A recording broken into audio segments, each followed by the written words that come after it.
Okay, so it looks like we're live out here. I'm taking a little bit different approach today as I prepare and do my Father's Day presentation, my Father's Day special. First and foremost, want to wish happy Father's Day to all the fathers out there. Uh, Regardless of how others may see you, we're going to celebrate you being the contributor to a great human being. And so, hopefully, there's some distraction in the back. We're trying to get rid of that. I'm gonna see what I can do. Uh, Hopefully, to get rid of that, but it doesn't work. I guess I don't know what I'm doing. But anyway, we want to talk about some things on Father's Day, and I want to address really three concerns or three issues. I want to talk about in my delivery. I said the one thing is about having a father, about being a father, and about raising a father.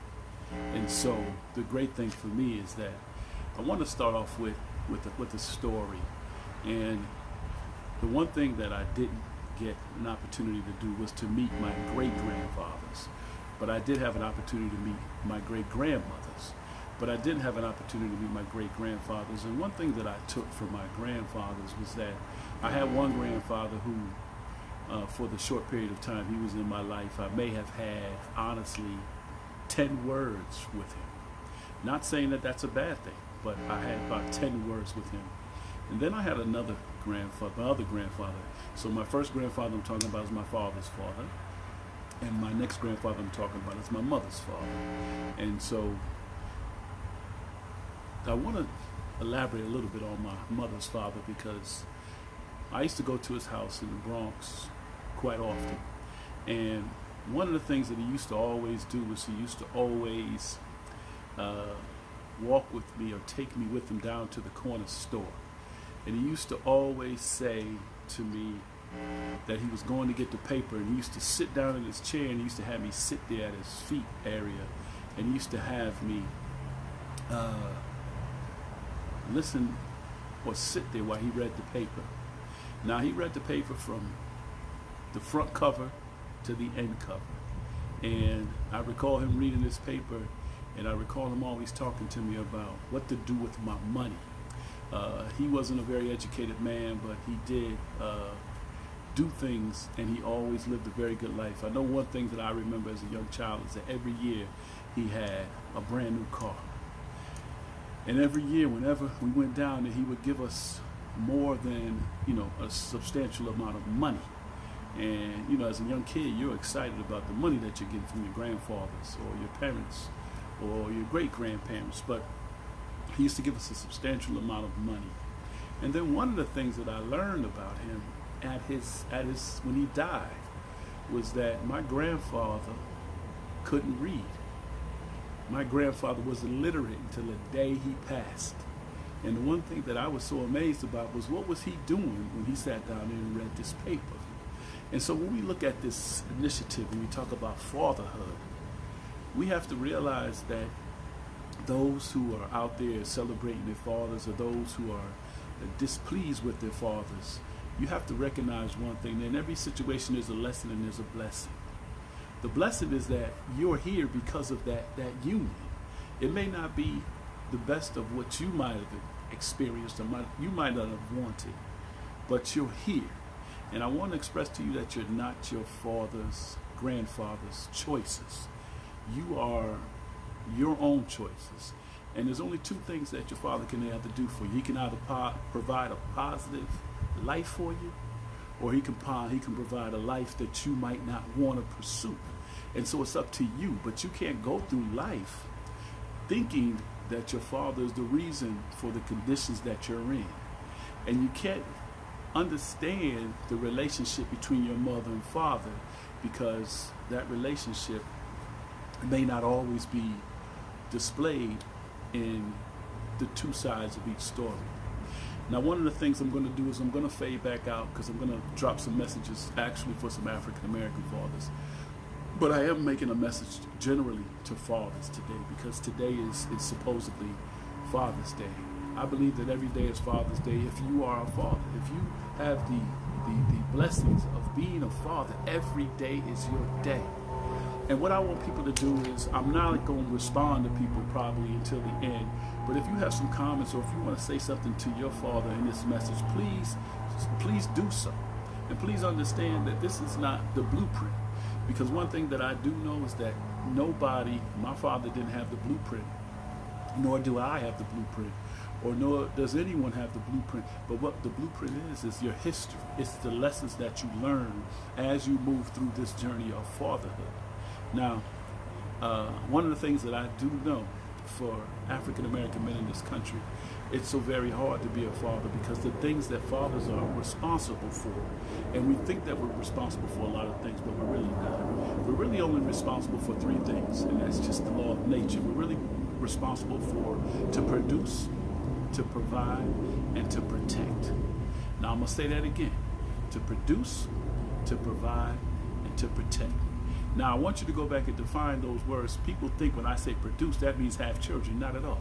That means producing in so many other ways. You may not be able to financially produce a lot because of the systematic racism that holds you back. No matter how qualified you are, there's a system in place that will hold you back. And that's a whole nother history lesson that you might have heard me talk about before. But produce means that you are the best that you can be in the circumstances and the situations that you're in.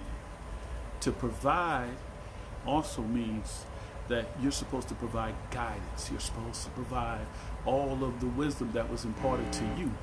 You are supposed to provide the road that is least traveled so that your children or whoever you come in touch with can actually have an easier life than you had. And to protect means that your children know that no matter what, you have their back. That no matter what the circumstances may be, either them being wrong, either them being right, you still have their back. And so what sometimes what fathers try to do is we try to do too many things. We try to play roles, we try to be this person, we try to be that person, instead of being the person that the Creator has blessed us to be. And so those are the things that you need to understand as being a father in those particular roles.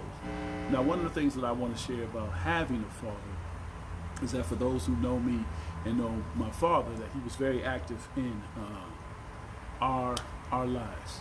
Now, if you're from Connecticut, or most people, if you're from this country, you know that my brother was one of the fastest people in this world at one particular time. And so my father used to always come to all of our track meets. And so for those people who would come to the track meets, and those who know me know I wasn't bad at all. I wasn't that bad at all, really. I was pretty good too. Didn't lose too many races, didn't lose too many. But the one thing that I did know is that my father was there every track meet. No matter where our track meet was, no matter what circumstances, where we had to go, he was always there. The things that I got involved in because they were a mirror of what my father was. And so the reason I did the community service is because this is what my father and my mother had taught me, but this is primarily my father was that figure in the community where I looked up to what he was doing and I saw the things that he was doing and I wanted to be a part of that. And so the things that I got into was that. He taught me some valuable lessons, but I also learned some very valuable lessons from a lot of other men in the community. The men were more vigilant in our community, regardless of their educational background. They gave us guidance, they gave us direction, they gave us all of the things that we needed, right, to be the men that we grew up to be. And most of the brothers that I grew up with and I associate with right now are doing amazing things because of the directions and the guidance that their father gave them. And so we became those strong men. But what happened to us? We became fathers, and then something changed. We've allowed society to change the way that we govern how our children and how our sons are raised. We've allowed our children to be the conductors of their own life, when in reality, they only learn what they live. And I'm going to say that again, our children and our sons only learn what they live. And as a father, regardless of your circumstances, you need to be the conductor of the train that drives your sons and your daughters' lives. You have to be that person. You have to be. And you can't sit around and allow someone else to teach you, because they have to learn somewhere. They have to learn something. And if you're not that person, they will learn from someone in somewhere. And so when we look at this Father's Day thing, there are many people out there who say, oh, my father's a terrible man. Your father's a terrible man because of what you were told. Your father may have gone through some circumstances, some situations that you may not understand. And as you get older and you get the chance to meet your father, you might say, wow, I didn't know. You didn't know because you didn't want to know. And so as I address this, I think going from that, I have a son, and some of you who know me know my son. My son's doing amazing things. My son's an amazing man. My son's an amazing father. And do I think he learned it all from me? Probably not. But he did learn a lot from me. And there's a lot of young men out there, young women, who have learned a lot from me because they knew that if you came to my house, if you were in my presence, I was only going to expect the best out of you. And that's what fathers do. We expect the best out of our children because we try to provide the best for them. Again, you are not your parents and your father's choices. You are your own choices, and you make those choices based on the situations for which you see and which you understand the consequences of those outcomes. Now, is Father's Day a day for celebration? Every day is a day of celebration for fathers. Every day is, because we have to realize that the father is the backbone of the family. Some of you may disagree with me out there, but if you disagree, then that means that you haven't planted that seed in your son to be that backbone of his family. And that's why we're creating this generation of men who really don't understand what it means to lead and to be the director of their own journey, and they're following. We have to change the narrative on the way that we give direction to our children. And as I look at this information today, I believe that Father's Day is something that will be revered for years to come. How you doing, brother? And we have to understand that as we move forward in this whole journey, that this day will be looked upon as a day that we enlighten each other and that we allow men to lead, and that if you're carrying something, that you drop it and understand that it really wasn't about you. It was about what that individual was going through, and that you couldn't fix it. Instead, you might have contributed more to it by trying to fix it. There's one thing that I'm going to end with, and I want people to truly understand, is that being especially a black man in this country, when we get up in the morning, that's the only peace that we have. It's when we get up in the morning, because when we go outside, everything that has been delivered in society is against us. No matter how much you succeed, you're still going to be challenged. No matter how much you do, you're still going to be questioned. And if you do the right thing, somebody's going to think you have the wrong intentions. And if you do the wrong thing, people are going to say it was in your DNA. But the one thing that I want you to understand is that men also have feelings. Men also hurt just as much as other people hurt, just as much as women hurt, just as much as everything hurts. But the sad thing is that we get it from all angles. We get it from all angles. The place that's supposed to be our sanctuary sometimes becomes the area for which we are most under scrutiny. And we can't develop and grow if we're not supported and we're not treated as what we're supposed to be. Now, some people may not agree with me, but I'm not here to ask you to agree. I'm just here to share my opinion. But I want to share something with you. The rate of men dying before women, people think because they don't take care of themselves. Well, there's one major reason why men die before women. And there's one major reason why black men die before all others. And that reason is a broken heart. Most people come into this world, most people want to be revered. Most people want to be exalted. And in so many ways, we go to our exalting through different things. We may go through our exalting through substance. We may go through our exalting through fornication. We may go through our exalting through alcohol. We may go through our exalting through violence. And all of these things are a factor in why we are what we are. Now, some people are going to say that's an excuse. It's not an excuse. Until you're able to walk in the shoes of that man, until you're able to walk in the shoes as being a black man in this world, I beg to differ. I beg to differ. So, I want you to understand that this is how I feel about this. This is how I feel about this day. I just came off this workout, so I'm tired right here, right now. But I'm going to go up in here. I should just jump in that pool right now. That's what I should do. Just jump in that pool. No, I'm not going to do it. I can swim. What I'm going to do is go in here and look on the internet and find my yacht. That's what I'm going to do. But I want you all to realize, I want you all who are fathers or listening, or people who are listening. I can't see none of y'all because, I got these shades on over here, just trying to coordinate right on white, making everything look right. But anyway, I want you to pick up the phone and call that person who is that father figure in your life, or somebody who you know is a father, and just tell them and let them know they appreciate it. Because what did I say? The number one killer, especially a black man, is a broken heart, feeling unappreciative, feeling that he's not valuable because the things that you value have some monetary value to it, instead of being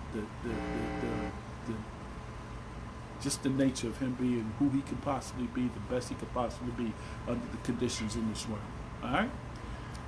Hope y'all enjoyed that. Hope that, you make that call today. Do that, make everything right. All right, so to everybody out there, happy Father's Day. To those I think that said happy Father's Day to me, I appreciate you for recognizing me as not only your father, but also as that individual who has given you some seeds of fatherhood as we move in this journey. And remember, if I know you and you know me, I'm always going to share with you what I can so that you can be the best that you can possibly be. So, holla at me. I'm going to come out here and barbecue a little later. Cook me up some veggies. I'm not doing no meat today. Cook me up some veggies and do that stuff and try to stay slim. Try to keep all this in perspective. All right? So, let's talk next time. And we'll see you on Thursday for that Throwback Thursday. Got a good one for you. Throwback Thursday. All right, I'll see you. Got to go in here. Get refreshed from this walk. It's about 107 out here right now. Okay, so that's why I'm sitting in the shade. It's 107. You all have a happy June 21st, Father's Day. Be well, be blessed. We'll talk to you soon.